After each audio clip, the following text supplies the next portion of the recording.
প্রথম প্রেম কত বছর বয়স হয়েছিল? 16। আয়নায় গিয়ে বলবো যে বেশি অযোগ্য লোকদের কথা বলতে গিয়ে নিজের যোগ্যতাকে একটু হালকা করে ফেলেছিল। মিল খুঁজে পাই প্রীতি জিন্টা, সারা আলী খান, মানে তাদের সাথে অনেকটা ম্যাচ করে আমার। যদি কথা দেওয়ার সাথে হবে এটা আবার করা হয় তাহলে অবশ্যই আমি জয়কে চাইবো, কারণ এত রোম্যান্টিক, অনেক ভালো একটা সিনেমা। মানে 2017 আমি কোনো একটা কি ডিরেক্ট ইউ ক্যান টেল না কোন একটা সিচুয়েশন আমি ফেস করেছিলাম, আমি ওটা ভুলে যেতে চাই। 28 মার্চ শাকিব খানের জন্মদিন ছিল, কি উইশ করেছেন আর নতুন কি উইশ করতে চান তার জন্য?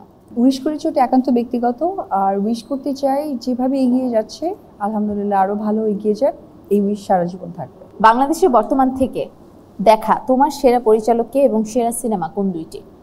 আমার চোখে এখনকার থেকে ইম্পর্টেন্ট, আগের দিনে আমি সোহান ভাইকে এক বাক্যে বলবো, আমার চোখে একজন ডিরেক্টর মানে সোহান ভাই, দ্যাটস ইট। ওকে, আর সেরা সিনেমা কোন দুটি? কথা দেওয়ার সাথেই হবে। চলচ্চিত্র ইন্ডাস্ট্রিতে কোন নায়ককে একটু বেশি হ্যান্ডসাম মনে হয় তোমার? সবাই। অপু জুটির মধ্যে নায়ক হিসেবে কাকে এবং কেন এগিয়ে রাখবেন? আমি কোন জুটি মানে তোমার সাথে? হ্যাঁ, রাইট নাও জয়ের সাথে অনেক ভালো কাজ হচ্ছে আলহামদুলিল্লাহ।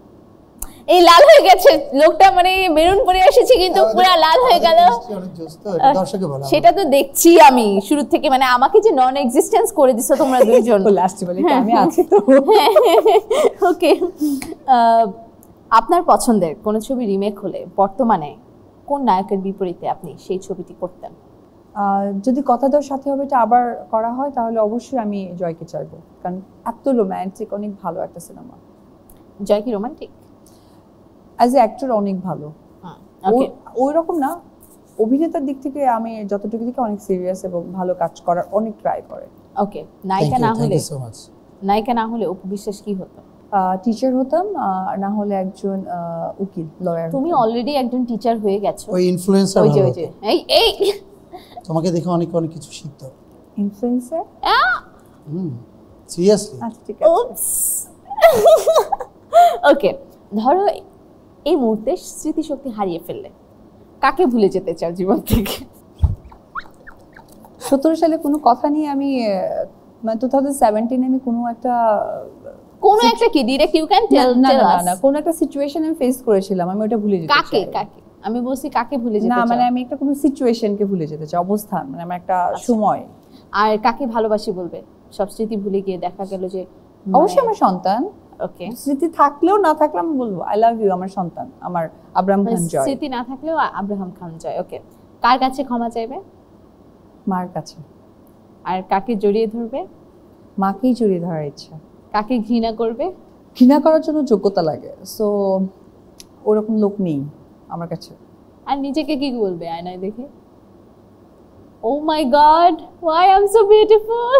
নো, আয়নায় গিয়ে বলবো যে বেশি অযোগ্য লোকদের কথা বলতে গিয়ে নিজের যোগ্যতাকে একটু হালকা করে ফেলেছিলাম। ভারী কথা, অনেক ভারী কথা। ওকে, প্রথম প্রেম কত বছর বয়স হয়েছিল? 16। ক্যামেরার সামনে প্রথম ডায়লগ কি ছিল?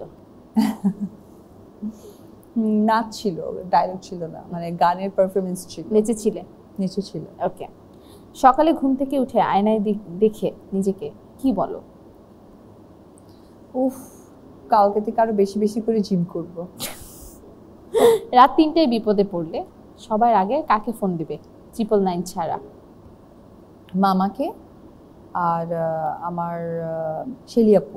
পর্দায় কোন নায়িকাকে দেখে তার মতো হতে চেয়েছিলে বা কারোর সাথে মিল খুঁজে পাও কিনা? আমি শাবনূর আপুকে বরাবরের মতোই চাই, তার মতো হতে চাই, বাট হওয়া সম্ভব নয়। আর মিল খুঁজে পাই প্রীতি জিন্টা, সারা আলী খান, মানে তাদের সাথে অনেকটা ম্যাচ করে আমার। বাট ইউ নো হোয়াট, আমার মা প্রথম সারা আলী খানকে তোমার সঙ্গে ম্যাচ করে। হ্যাঁ, ওইটাই আমি এটাই বলছিলাম যে আমার মা প্রথম যখন সারা লঞ্চ হলো, এটা অপু বিশ্বাসের মতো দেখতে না মেয়েটা, তোমাকে তার সঙ্গে ম্যাচ করে না, তোমার সঙ্গে। হ্যাঁ ঠিক আছে, আমার নাকটা অনেক উঁচু আমি জানি।